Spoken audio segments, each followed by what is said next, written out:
welcome into For What It's Worth, a breakdown episode. I'm Calvin Silvers, Erik Kellgren right next to me here, and we are going to talk some Sunday night football, strictly Sunday night football. We're hoping to get an episode out where we do kind of an overview of week one, but obviously we kind of want the Monday night game to be played as well before we talk too much. So maybe even expect that on Tuesday.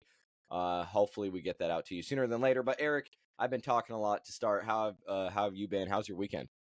I was pretty good. Just chilled, kicked it with friends and fam. I hit a bet on in the Eagles Packers game. It was pretty nice. 4 Well, touchdown scores. okay. And I what was think it? it was Jaden Reed, Saquon, AJ Brown, and Christian Watson. Dang. All right. That's It was big time. nice. Big Yeah.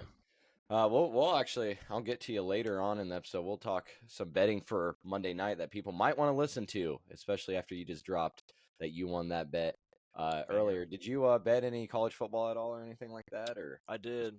just- I just did small straights. I gotta tap back into college football, like NFL, do rip parlays and stuff. But Yep. I got to get my feet wet with college football. I didn't bet it much last year, but I bet Illinois to win, plus Okay. and a point spread just in case they didn't win but covered. Got Yep. both of those. Nebraska minus the 6.5. I bet NC State they lost. You got to be transparent. I lost NC State. The over for Nebraska I lost, but it was hot in the first half, and they just came out and threw a dud both teams in the second half. Yeah, I think I just bet like 5 or 6 games. There was one more I forgot. But a Yeah. good weekend of betting. Fun Yeah, weekend. I did pretty good. Yeah, I was in Iowa City there for the Cy-Hawk series. Wish results were different. Outcome was different there, but you got the turn your attention to Troy next week. You got your Big Ten slate, still doable, and go from there. But Iowa City was beautiful. Always a beautiful city to be in. Beautiful people to be around. Great people down there. Always treat me well. Kinnick Stadium, beautiful stadium. But anyways, let's get into the Sunday night game that we watched. The LA Rams, Los Angeles Rams, and the Detroit Lions. 20 is what the Rams had. Lions 26 overtime. Before the game, or before we even talk about the game, before we dive into it too much, there was some stuff that we already knew. We knew the Rams defense wasn't what it was last year. You lose Ernest Jones due to a trade. Obviously, the big one, Aaron Donald. He Start with him. Yeah, you thought I would. I had to throw you a curveball. Had to keep you on your toes. I wanted people to think, is he gonna mention the big one? I am. Of course I am. And of course Aaron Donald due to retirement. So just 2 big names there. We also knew that the Rams were banged up on the offensive line. This is what they ran out there with, Erik. I'm not sure if you knew this, probably did, but just in case if you didn't. They had a 3rd string left tackle, which was very evident. I mean, He was getting killed by. he was getting killed. Hutchinson was absolutely dominating him in that one. Then they had a backup left guard, backup center, starting right guard, and a backup right tackle. So very banged up offensive line. That's why we saw Stafford too have to kind of quick outs, hit the He flats, was just checking down. just checking down. He didn't have time, and especially on that left side with Hutchinson rushing him. He actually did pretty well for what he was dealt with in that one, and we'll talk some more about that. But we saw him, as you mentioned, having to get it out quicker, and then we also knew that the Lions were likely to struggle with a young secondary, which we saw more in the second half. The first half they didn't do too bad, and I wouldn't say they as a whole was bad overall. Just they kind of got picked on more. Arnold especially kind of got picked on more in the second half, but that's this kind of stuff we all knew before the game, right? Before it was played. Now let's kind of talk about what we saw here. I'm going to start off with saying that the Lions are lucky they were home, because if they weren't at home, I don't think they win this game. Ford Field was electric. It's good to see Detroit, fans back and excited for something. The Lions really fed off of that in that first quarter and beyond, especially Alex, I want to say this right, Anzalone, the linebacker. He was hitting hard that first drive. I was about to literally his first 3 tackles, he was trying to kill somebody. To kill someone. He was headhunting. And then he also had they were all legal hits too. They were all legal. Yeah, they were nice. And he had a big I guess he had a pretty good third quarter as well. But so first off, yeah, just Ford Field electric, Sunday night football for, week 1, everyone's excited, ready for the season. And like I said, I believe that home field advantage was, if not one of the main reasons that the Lions came out with the win, because after giving up 17 straight, you had a 17-3 lead. You let the Rams take a 20-17 lead. After that, you should have no momentum at all. You know what? You should almost be dead in the water. You let a team score 17 on you. Luckily, they were at home. I don't know. Did you kind of get the same vibe that home field advantage really played into the Lions winning this one? Yeah, I remember this obviously was last year, but Sean McVay saying the wild card last year in Detroit was like the most just outrageously loud environment he's ever played in. But obviously not the same, circumstances there. But yeah, I think now that the Lions are good, their fans are amped up, and they're like kind of a tough place to be. Yeah. And I'm not even remotely comparing these two places at all. Remotely. You might don't do it, Calvin. You might know where I'm going with this, but don't do it. I'm not remotely comparing them. But to them, that might be like an Arrowhead, get it loud, and it could be a tough place to play in the NFC. But obviously will not ever be as loud as Arrowhead. But in the NFC, maybe they can work with that. I think they showed the decibels today, and it was like 115. Yeah, I mean they can get loud. It's enclosed. I'm pretty sure the record at Arrowhead was it like 142 or something. Yeah, I'd have to double check on that, but I think you're right. It's pretty high, which is ridiculous. So, not only did the home field advantage really play into this one, I think, of course, there's some other stuff that we'll get into that did, but I really think that the Rams threw this one away more than the Lions took the game and won. Yeah.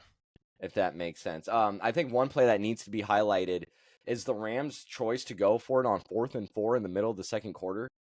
When it was tied 3-3, I don't know if you remember that. They tried to get it to Kupp, and it got broken up. It was 4th and 4. They go for it. I don't know why you would. Take your field goal. You go up 6-3. You don't flip the momentum. Your defense was playing really well at that point. Like, I get it. You let the Lions go and score after you don't convert, but that's because you let the momentum flip a little bit. You just kick your field goal. You maintain the momentum. And if it's 4th and 2, 4th and 1, sure. 4th and 4 though. I don't know. Some people think if it's 4th and 5, like if it's 4th and 5 or less, and you're on a certain side of the field, you should always go for it. But if it's not 4th and 2, 4th and 1, I don't know where you stand on that, but I'm not going for it if it's anything more than probably 4th and 4 like it was there. Yeah. Especially when I can rely on my defense. Pick at the end of the second quarter. Yep. Probably hurt a little bit. Yep. Sorry if I took that, but no, I'm glad. It literally looked like he genuinely did not see him. Like he did it. And I saw a video on Twitter where he was like, it lined up and he was like blended in with the wall behind him. Yeah. No, he did not see him at all. Didn't see him. You could tell right when that was picked. It was instant. Yeah. Like I did not see him, and that's so uncanny from Stafford. But here's my problem. I don't know if it's Ford Field and the fans. I don't know if it's the Lions defense, but this is now 2 times in a row that the Rams are unable to score in the red zone when they play the Lions, or efficiently in the red zone when they play the Lions. I think last year in the playoffs, they were 0 for 3 in the red zone.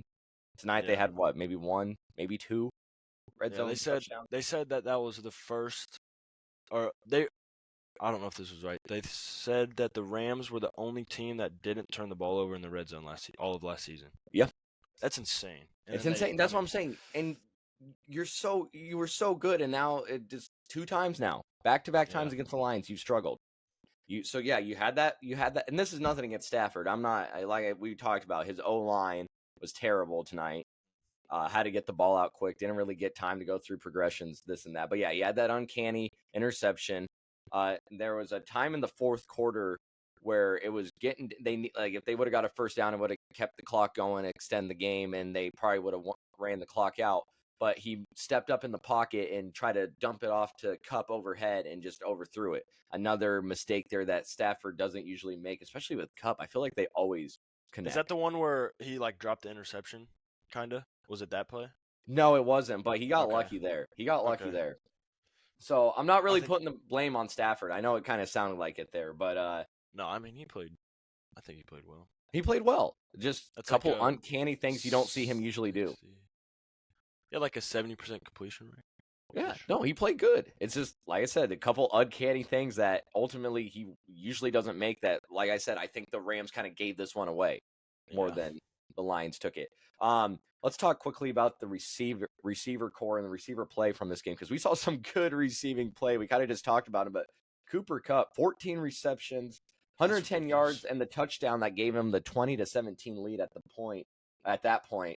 I don't think people have to worry about him not getting enough targets this year, not getting enough yards this year. Especially if Puka's not on the field. Yeah, especially we'll get to that here in a second too. Good call there, but he's a workhorse, man. They absolutely use Kupp. He runs crisp routes. He gets open. Reliable hands, great body control. I was about to say that toe tap was nasty. He got it like down twice. Not even just once. He did it twice. Yeah, he caught it. I love toe taps. You think he's top 10 receiver in the league when healthy? Right now? Yeah. I mean, I think I'd have. Obviously, I'm not just saying just this season based off one game. I'm just saying, like, if he could stay healthy and play like he did tonight, or just that 1 year, was it, a couple years ago? He's got to be top 10, right? That's what I was going to say. He had won a Triple Crown and then was hurt. So yeah, I think he definitely has that ability. Yep. If he stays healthy, 100%. Because I guess Cooper Kupp is kind of old, but like still. Yeah, but it's just it's the fundamentals, man. Like you say, he's not the fastest guy. He's not the youngest guy out there. He's probably not even one of the maybe athletic you can give him with the toe tapping and all that. But he just does everything. Yeah, he just does everything fundamentally sound. Exactly. But like you said, Puka Nacua going down, that sucks because that guy's a zone killer. He knows where to sit in zones. He knows where to go, and so that kind of sucks to lose him, especially when people start focusing on Kupp. Because Stafford's good. That receiving core is good. And, I mean, there were some others that were getting involved tonight, too, but really it was Kupp that stole the show. And the last thing I'll say about the Rams receiving core as a whole, and I don't think you could say this. Actually, I don't know if there's another receiving core in the NFL that you can say this about or that do it as well, but they know how to block and block downfield. It's all those all that motion they do, so they have to be set up. You don't know who you're going to block with that. It could be a man, could be a zone type thing. You never know. And so with all the motion, they have to be good blockers, and that's why they're so efficient on the jet sweeps too. There's a lot with this Rams team. That's what I'm saying. If they just had an offensive line, they're really good. Really good. Even losing some of those defensive pieces, they're still really good. And I really think they just gave this one away tonight. Yeah, I would have to agree there. That kind of with the motion thing, that play that Kupp scored on, the dude that was covering him literally slipped because he was going in motion and then just like darted back and that dude fell. But it wasn't just the Rams receivers or just Kupp or Puka that were highlighted there or highlighting the receivers of the game. Jameson Williams, too, for the Lions, number 9. Ah, man, that kid he's fast. He's on my fantasy team. Yeah, good for you, man. He's fast. He had that nice second half touchdown. Mm-hmm. He gets himself open. It was like 70 yards, I think. Or no, it was 52. He gets himself open, and then he gets the yards after the catch. He had, 4 receptions for like 110 yards? Might even have tallied 1 or 2. How many receptions did he have? 5. How many yards? 120. 120. Okay, so I said 4 for 110. I must have missed one in there. So, 5 for 120. That's crazy. That's such an efficient night. 24 average. That's crazy. Yeah. So I mean, and he was the main focus there for that one drive that he got injured on too. They were really relying on him. So I was really sad when he did that. I was scared. I thought it was gonna be worse than it was. At least a couple games maybe with that ankle, but nope, he's good. It looked nasty too. It was like that's what I'm saying. And then it like went the other way. That's what I'm saying. Okay. Last thing I'll talk about here, and then we'll wrap it up with some betting stuff. We were trying to go for a more quicker episode on this one, just kind of give you guys what we saw on the breakdown here. Last thing I'll say, I guess if you have something too, you can add to at the end. But there was something that made me kind of upset at first, and I'm glad that they did this at the end of the day, the hindsight kind of thing, hindsight's 2020 kind of thing. At first, David Montgomery, they were relying on him, giving him the ball, and he converted a 4th and 2. I mean, he was putting his head down. He was getting you first downs when you needed him. he looked really good. And then they started incorporating Gibbs, and that's why I'm not saying Gibbs shouldn't be incorporated. Obviously, he should, but it seemed like Montgomery just disappeared. Yeah. Where'd he go? And I was like, he looked really efficient. Well, then you bring him back in that overtime, and he hadn't been playing as much. Dude's ready to go. Well, he's not all banged up, all bruised. He's took a breather. He wasn't relied on as much. And then you saw what he could do. He let him down there. Game winning touchdown. So while I was mad at first that they weren't using him as much as they were, it ended up working out for them. But I think they still have to have Montgomery more in the running game. Yeah, I think I also saw, talking about overtime, I saw this tweet, and it was like David Montgomery in overtime, and it was just like a picture of Marshawn Lynch. But yeah, no, for real, dude. Like that's what I'm saying. He looked like that first quarter, and you don't see him. Then you bring him back in overtime, and he looked like just like he did in the first. That's what I'm saying. If he's going to look like that all the time, he's going to be really efficient and really good. Yeah, I think they have that. Like they have a great dynamic. Like Gibbs is like small, shifty, and like quick, and then Montgomery's just ground and pound. Like I think that could work well if they use that correctly. Yeah, and I'm not saying that. Like I said, that's what's great about having both of those guys. And Gibbs should easily get carries, runs, touches, whatever you want to say. But I think Montgomery should have, like I said, it worked out, and it probably was for the best. But I think sometimes in some games, maybe he should or needs to get more touches. Yeah, I think you can see it to where, like, maybe like trying to get into Dan Campbell's head from what you were saying. If they introduce him in the first and then ground and pound, kind of even like as the entire half. And then at halftime, the other team, in this case McVay, adjusts to that, and then they just disappear. So, like, they spent all that time trying to adjust, and then they just implement Gibbs, and then they kind of go back away from that, and then in the overtime, they just put Montgomery back in. I didn't even think about that. That's actually very possible, and like I said, I didn't think about that. That's a good call, Eric. I mean, that's kind of just what I'm thinking about whenever you say that, but I don't know if that was intentional. Very interesting. Anything else you want to add about that game? I think we hit all the main topics and everything and everyone we needed to talk about. Like I said, I think my biggest takeaway at the end of the day with that game is that it wasn't the Lions just took that game and won it. It was the Rams handing them the win. Yeah. I think just that O-line situation kind of sucks because they literally, the left tackle was getting torched, and then they put Aiden Hutchinson on the other side, and they showed a thing. They showed a replay, and the O-line literally like blatantly tripped him, and they didn't call it. Like they have no, like, they were just getting demolished by nothing. I think that would kind of take an elite pass rusher. It seemed like it was only Hutchinson, but that's fair. I didn't watch the entire. No, that's fair. Yeah, it seemed to be more Hutchinson than anything, but there was definitely there's pressure all over the place. Yeah, I agree, but I agree that it was more Hutchinson that was making more of contact, or at least making more of the first initial contact. But I would say Stafford still can move around. Oh yeah, he was still fine. He was still finding his for sure.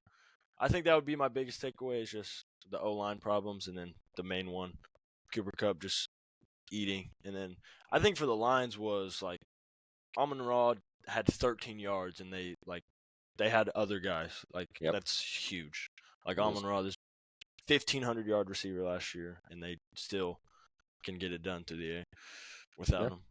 And like I said too, I guess we're just kind of repeating what we said already, but too that's I guess if you just skip to the edit, maybe just won the bet. I guess now you're getting a little recap before the betting, but no, too, just the secondary for the Lions, if they can get that figured out to be more consistent. Like I said, it was decent tonight.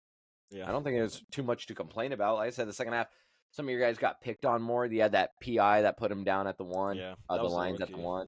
Yeah, that's what I'm saying. That's a rookie. Like, you're going to just have moments like that. You just got to target them and hope for the best. Yep, you do. And like I said, the Lions will figure that out. If they need to do different schemes, they will. Yeah, that'll just come with time. Yep. So, nothing, no hate on the Lions. I'm not like trying to sound like a Lions hater. I'm not going to be like, oh, they got so lucky in the rest of the season. They're going to need luck. No, like I said, I think the Rams handed them the win, but Lions are still a good team. And it's a dangerous team in the NFC. So that was a great first Sunday night game. Eric, before I wrap up this breakdown, is there anything anything, any lines, anything that we need to be looking at betting wise for some Monday night football, Aaron Rodgers and the Jets and Brock Purdy and the 49ers? Anything? I'm going to keep it simple. Okay.